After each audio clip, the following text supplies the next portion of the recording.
Assalamualaikum warahmatullahi wabarakatuh. Alhamdulillahirabbil alamin wa bihi nasta'in ala umur dunya waddin. Wassalatu wassalamu ala asrafil anbiya'i mursalin sayyidina wa maulana Muhammadin wa ala alihi wa sahbihi ajma'in.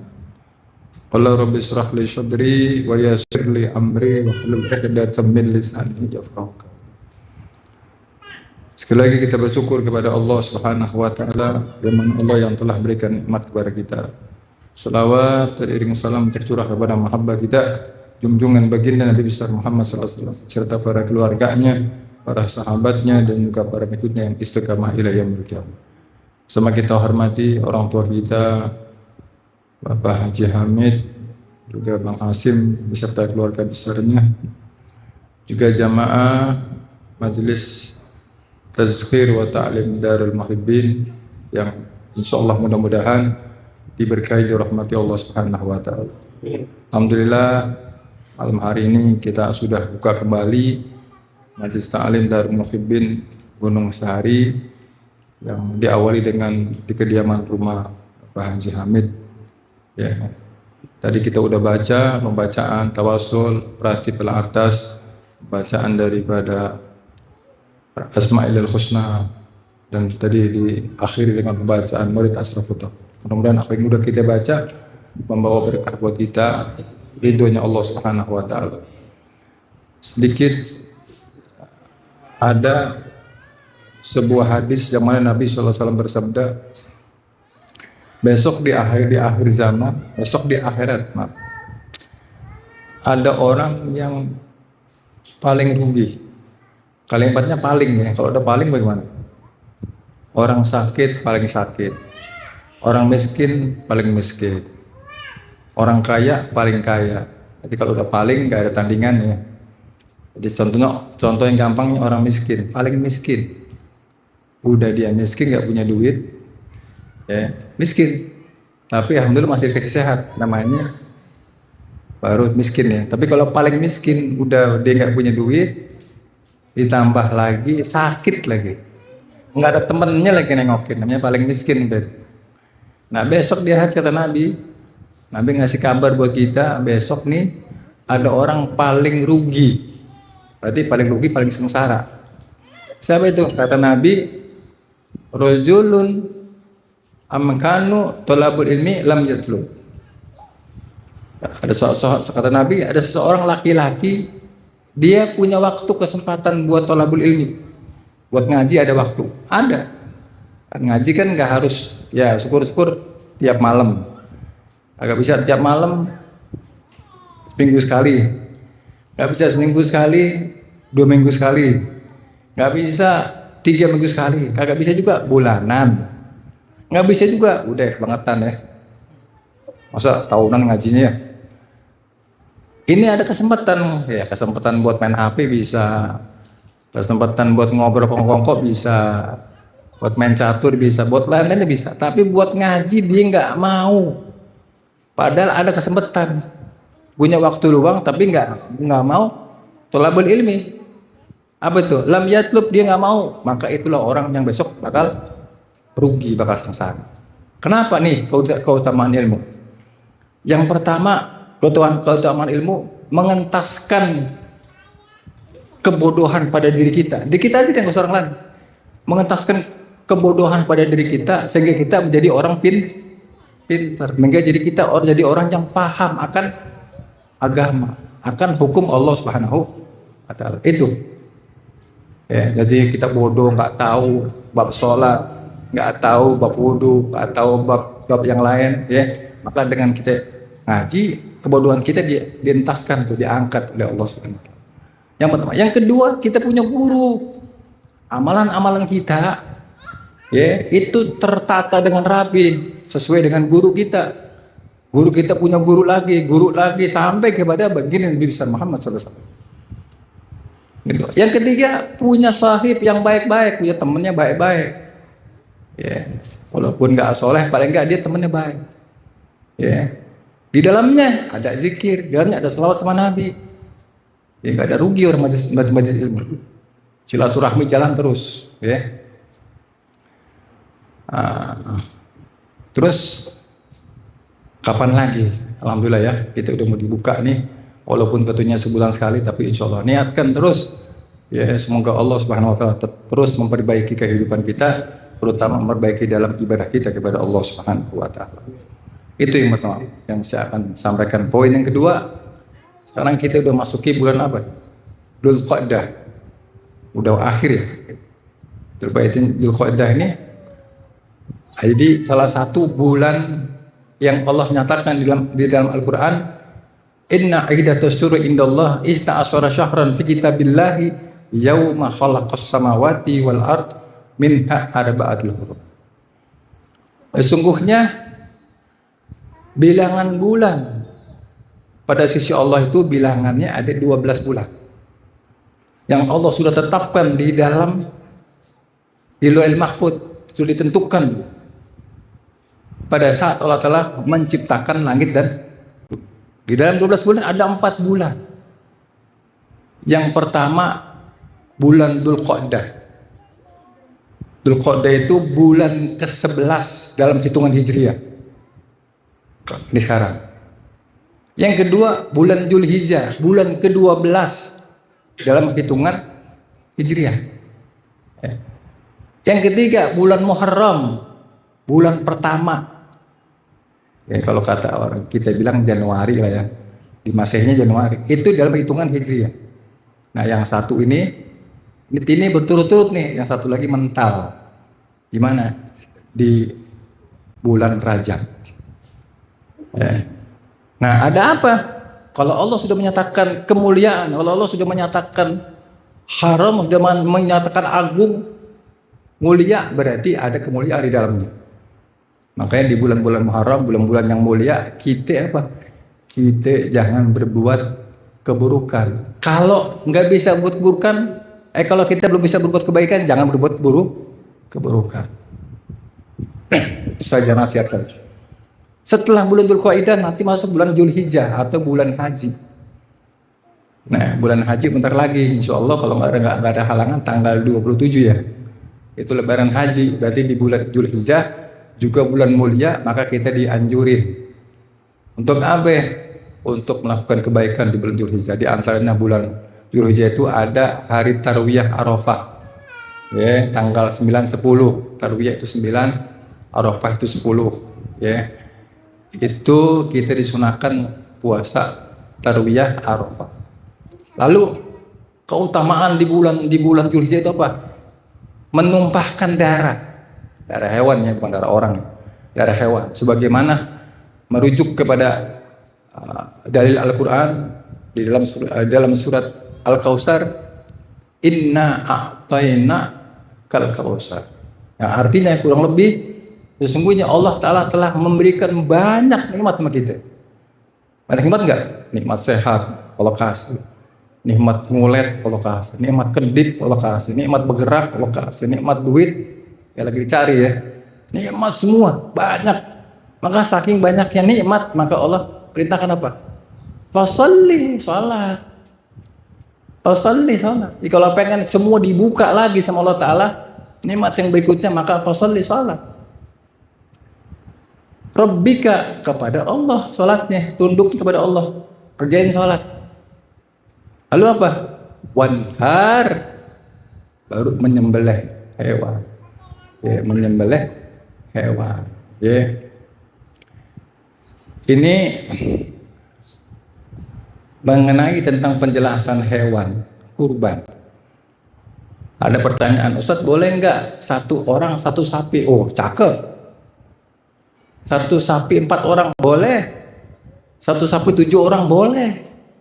Ya, kata Nabi, mulia agungkanlah korbanmu, artinya besarkanlah korbanmu untuk Allah. Jadi kalau bisa satu sapi 1 orang, apa kata Nabi? Nanti kurban itu ya darahnya mengalir, kurban itu akan menjadi kendaraan kalian kelak nanti di saat berjalan di atas Sirat. Kalau ibaratnya sapi 1 kita motong 1, apa tuh?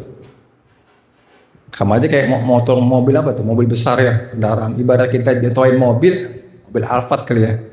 Wah, gagah deh. Ini satu sapi 7 orang, gimana? Angkot kali ya? Grab ya. Nah, ada orang nanya, Ustadz kan tahun kemarin aneh udah korban, tahun kemarin beda lagi. Emang Allah kasih nikmat tiap hari Allah kasih nikmat kita. Jangan ntar udah kan kemarin udah, sekarang enggak. Kata sekarang bagaimana? Enggak. Enggak boleh, jangan ada kata-kata seperti itu kan setan mana sudah. Sekarang ya kalau lagi ada rezeki tahun sekarang dia korban. Ya. Kenapa? Jangan itu karena Allah Ta'ala tadi kan dalilnya inna a'tayna kalau Allah terus masih banyak nikmat sama kita. Banyak kebaikan nikmat sama kita. Coba lihat dalam 1 bulan aja deh. Nikmat sehat kita banyak gak sama nikmat sakitnya? Sakit paling 1-2 hari, 3 hari. Nikmat sehatnya banyak. Setahun nikmat sehatnya banyak, sakitnya dikit. Setahun duit kita setahun banyak deh. Maka jangan hitung-hitungan sama Allah. Tahun kemarin ada, tahun sekarang ada, ya kan? Terus ya karena kan saya udah sholat, masih sholat lagi nggak boleh, tetap sholat terus. Ya, jangan ada bahasanya kan tadi udah sholat lagi, nggak boleh, tetap terus sholat karena Allah Taala selagi Allah Taala terus memberikan nikmat kepada kita terus maka kita dianjurkan ya sholat, ya apa tadi menyembelih. Ya, kalau kata ulama hukum daripada kurban itu hukumnya sunnah kifayah. Tahu nggak sunnah kifayah? Seperti kayak fardu kifayah, apa itu contohnya? Fardu kifayah itu contohnya kalau ada di kampung gitu orang meninggal, kalau sudah ada orang yang merawat meninggal atau orang udah ada yang mandiin, udah nyolatin, maka satu kampung itu cukup. Ya nggak harus semua, cukup sudah gak jadi dosa.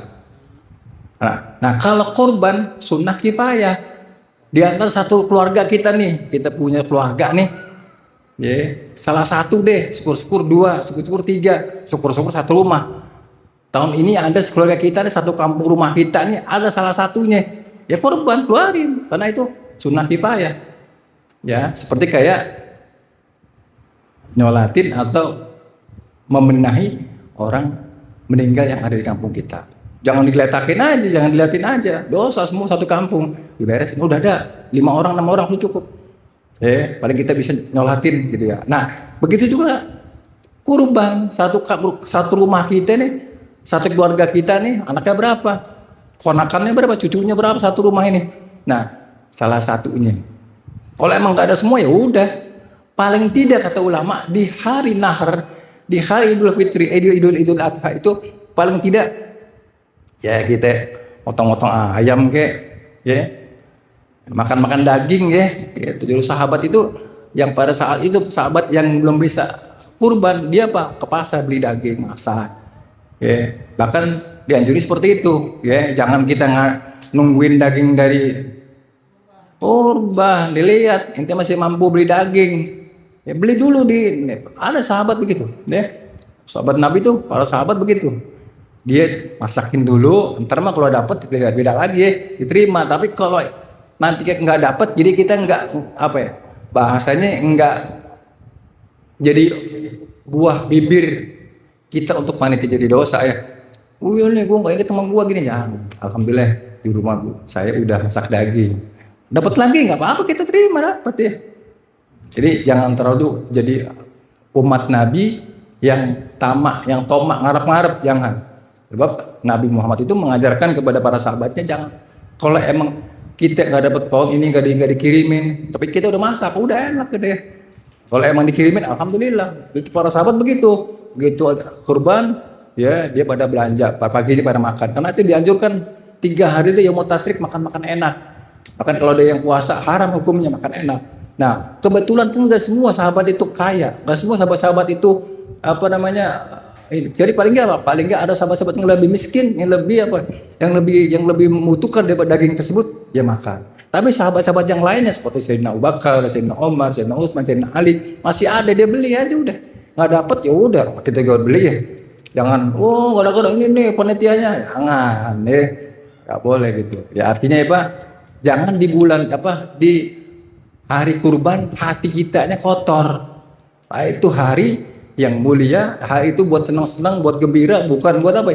Bukan buat kita bikin kecewa tuh hati kita. Ya udah untuk hatinya kotor, walaupun dapat daging juga kotor juga ya. Tetap aja digerutuin lagi ya. Ya udah dapat, alhamdulillah. Kagak dapat ya, alhamdulillah. Penting kita di rumah udah masak daging. Paham tuh? Insya Allah. Mudah-mudahan ya ini dibuka dari malam hari ini ya. Yuk kita semangatin lagi sebab ya kalau dulu di zaman para nabi sahabat langsung praktek ada nabinya. Setelah nabi wafat sahabat diikutin oleh tabiin praktek beramal langsung karena ada karena mereka langsung di depan para sahabat. Begitu juga tabiin ini diikutin oleh ulama langsung praktek karena tabiin ini belajar dengan para sahabat dia langsung dipraktekin. Sekarang di akhir zaman kita terkadang banyak prakteknya tapi nggak ada ilmunya bagaimana?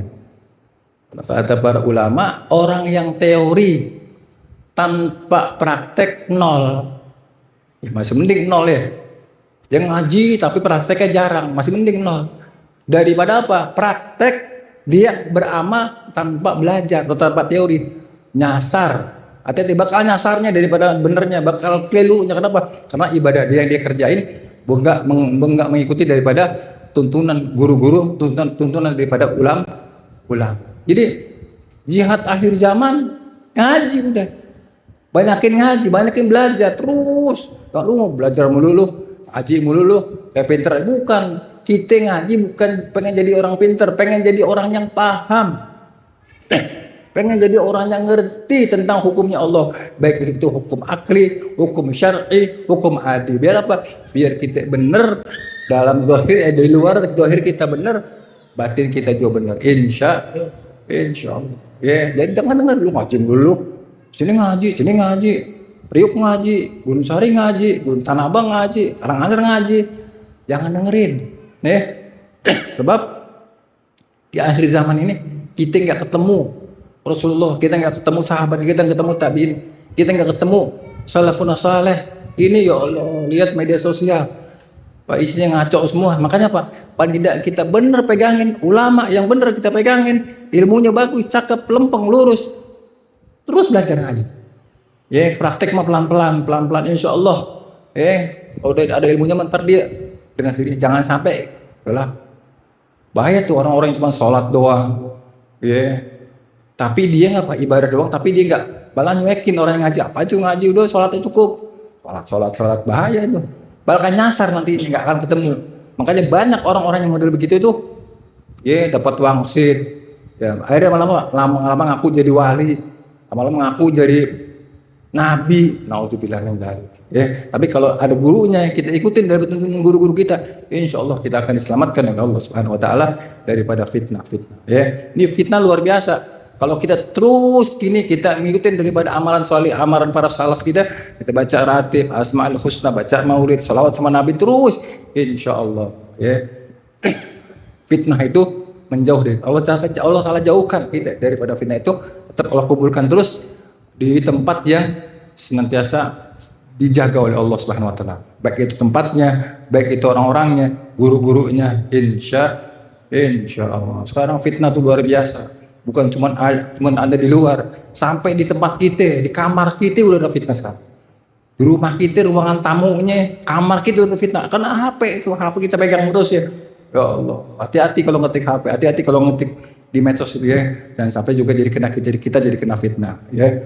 Wallahu a'lam. Semoga bermanfaat ya. Insyaallah mudah-mudahan ke depannya majlis-majlis yang lain mungkin di rumah kediaman Pak Yadi juga akan dibuka kembali ya.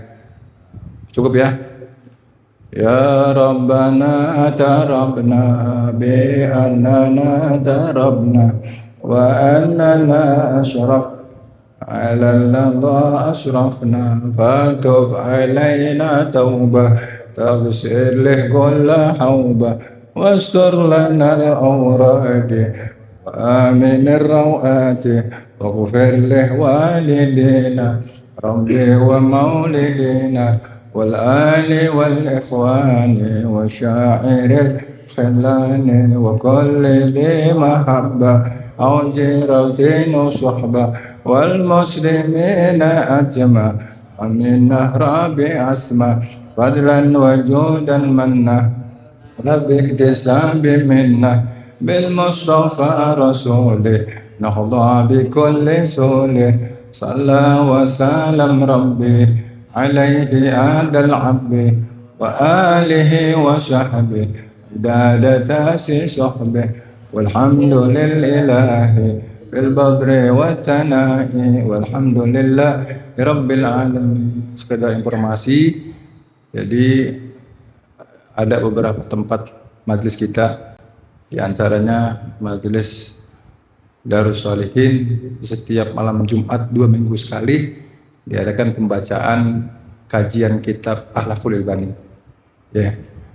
Terus di awal bulan majelis Darul Muhibbin Tanjung Priok dibacakan kitab Komitugian. Ya. Jadi Sarah So'abul Iman ya yang tempo hari Habib Umar bin Hafiz ya Darul Fajr di Istiqlal. Alhamdulillah saya dapat kitabnya ya, kajiannya isinya tentang iman-iman, cabang-cabang iman. Dan di tempat Pak Yadi ya insya Allah mungkin saya putuskan saja, ini kan malam Kamis ini di rumah Pak Haji Hamid, malam Kamis besok ya yang mau hadir silakan ya, pembacaan kitab Kifayatul Awam, kitab tauhid penting, sebelumnya kita baca Ratib Al-Haddad dan Ratib Al-Atas dan Al-Haddad, lalu baca surat-surat pendek, baru kita bahas kitab Kifayatul Awam, tauhid ya, akidah penting itu ya buat bentengin iman kita ya. Sekali lagi gitu ya, kalau yang mau bergabung ikut fadlu ya, saya hanya memberikan info. Mudah-mudahan bisa hadir semua ya, bisa mengikuti daripada yang mungkin ada yang mau hadir di Selasa Ba'da Asyar di Pekojan, pembacaan Hadrah Basaudan, asyarnya maghribnya baca Ratib Al-Atas di tempat mihrabnya Al-Imam Al-Kutub Al-Habib Ahmad bin Hamzah atau Sahibul Jawiyah. Tempat mihrabnya nggak sembarangan tuh. Alhamdulillah ya, kita diizinin, guru kita minta izin untuk bisa baca Ratib maghrib sampai isya di mihrabnya Habib Ahmad bin Hamzah, tapi sorenya baca Hadrah Basaudan ya. Kalau kajian ilmu tadi ya di kitab Komitugian di Karanganyar Akhlaqul Albani di tempat Pak Yadi, alhamdulillah kitab Kifayatul Awam. Kalau mau ada yang mau hadir nanti saya tambahkan kitabnya, nanti bacanya mas satu-satu, itu sudah diterjemahkan enak, nanti tinggal nyimak saja gitu ya. Cukup, kurang lebih mohon maaf. Assalamualaikum warahmatullahi wabarakatuh.